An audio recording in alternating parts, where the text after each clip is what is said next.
21년 6월 고3 모의고사 최종감별곡 들어갈게요. 우리가 지난 시간에 했던 최종감별곡 그 이후의 줄거리라고 생각하시면 됩니다. 자, 앞부분 줄거리 볼게요. 김진사의 딸 채봉은 선비 필성과 정혼하지만 혼인을 약속하지만 우여곡절 끝에 기녀가 됩니다. 아버지의 빚을 갚기 위해서 허판서에게 빚을 갚기 위해서 기녀가 돼서 송이로 이름을 바꿔요.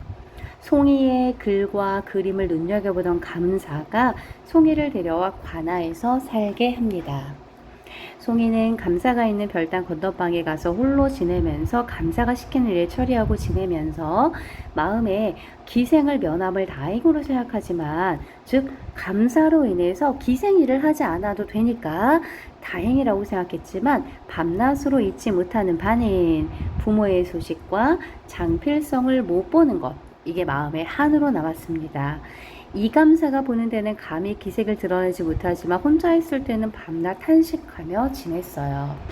장필성이 이 소문을 듣고 또한 다행이나 감사는 송이가 있는 별당은 바깥 사람의 출입을 할 수 없게 그만이 다시 만날 길이 없어 걱정으로 지내다가 한 계책을 생각하되, 나도 감사 앞에서 거행하는 관속, 관에 소속이 된다면 채봉을 만나기가 쉬우리라 하고 여러 가지로 주선하더니, 이때 마침 감사가 문필이 있는, 즉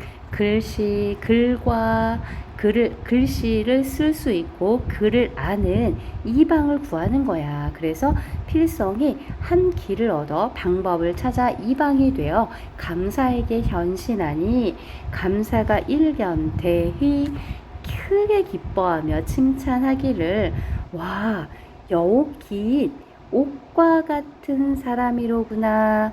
필성아, 이방이라 하는 것은 승상접하, 윗사람을 대접하고 아랫사람을 대하는 책임이 중요하니 아무쪼록 일심봉공, 마음을 다해 봉사해서 민원, 백성들의 원망이 없도록 거행하라. 필성이 국궁수명하고 차후로 공사 문첩을 가지고 매일 드나들며 송이의 소식을 알고자 하나, 여기서 채봉이죠. 별당이 깊고 지척이 천리라 어째 알겠는가. 지척 아주 가까운 거리지만 천리와 다를 바가 없어요. 왜냐하면 송이는 외인의 출입을 금하는 곳에 있기 때문에. 자, 그래서 어찌알리요, 이런 것들이 서술자의 개입이 되겠죠.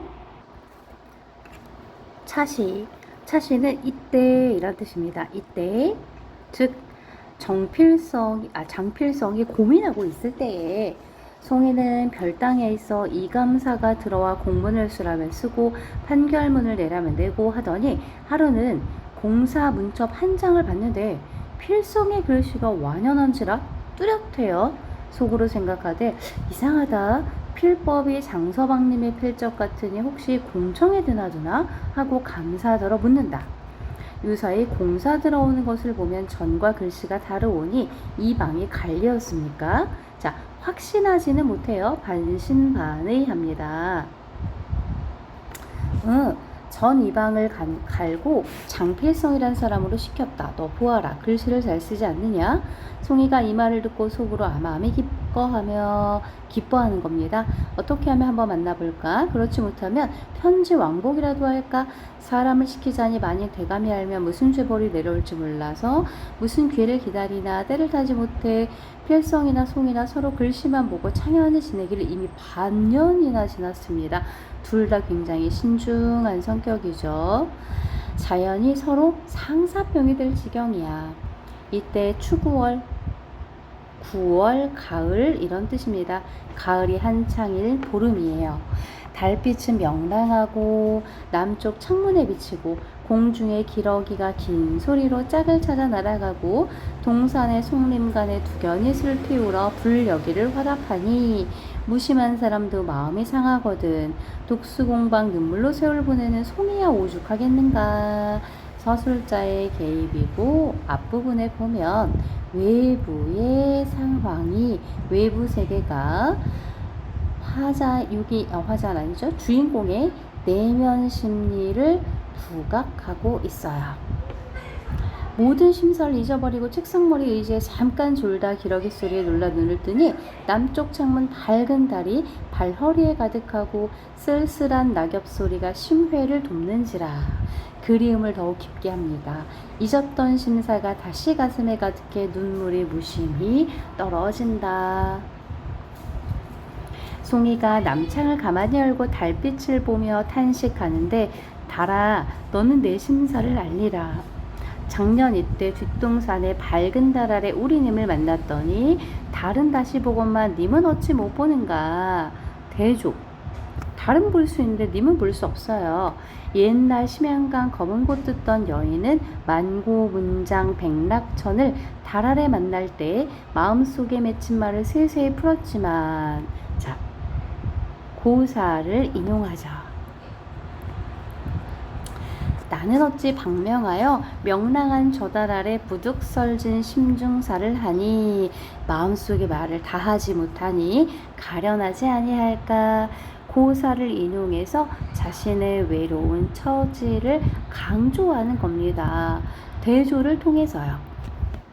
사람이 없어 말을 못하나 차라리 마음속의 일을 종이 위에 그리리라 하고 연상을 내어 먹을 갈고 붓에 덤뻑 묻혀 종이 위에 책상을 펼쳐놓고 고운 손으로 붓을 곱게 쥐고 길은 탄식을 하면서 맹맹히 앉아 있다가 고개를 돌려서 공중의 높은 달을 우러러보니 서두에 추풍 감별곡 5자를 쓰고 상사가 생각되고 생각이 노래되고 노래가 글이 되어 붓끝에 따라 나오니 쉴 수 없이 쓴다.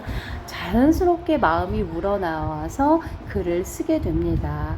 추풍 감별곡 가을날의 감상 이렇게 생각하시면 돼요.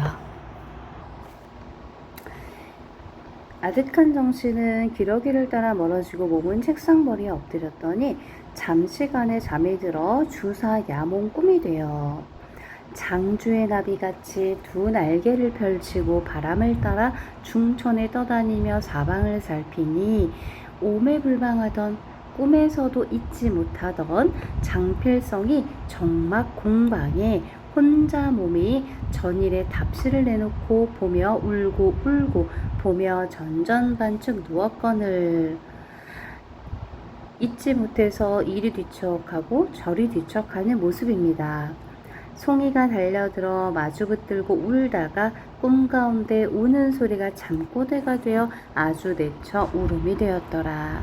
자, 이 부분은 송이의 그러니까 채봉이죠. 꿈속의 내용입니다. 아주 간절한 그리움을 담고 있죠. 꿈속에서 장필성을 만나고 장필성의 시를 보고 울고 하는 이 모습을 보고 있어요. 사람이 늙어지면 상하 물론하고 위, 아래 따지지 않고 잠이 없는 법입니다. 이감사가 그러니까 송이의 주인이죠.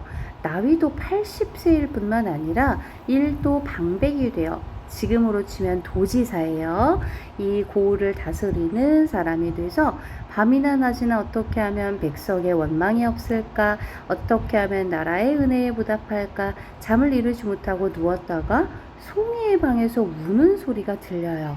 속으로 송이가 나이가 18인데 무슨 사정이 있어서 저리 하나 보다 아직 어리니까 하고 가만히 나와봤더니 창문을 열고 책상머리에 누웠는데 불을 돋우어 책상 위에 써서 펼쳐놓았어요.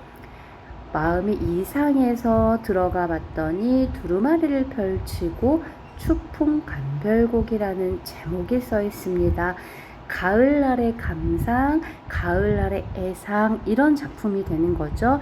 그래서 아마도 이 감사가 최봉의 사연을 알게 되겠죠.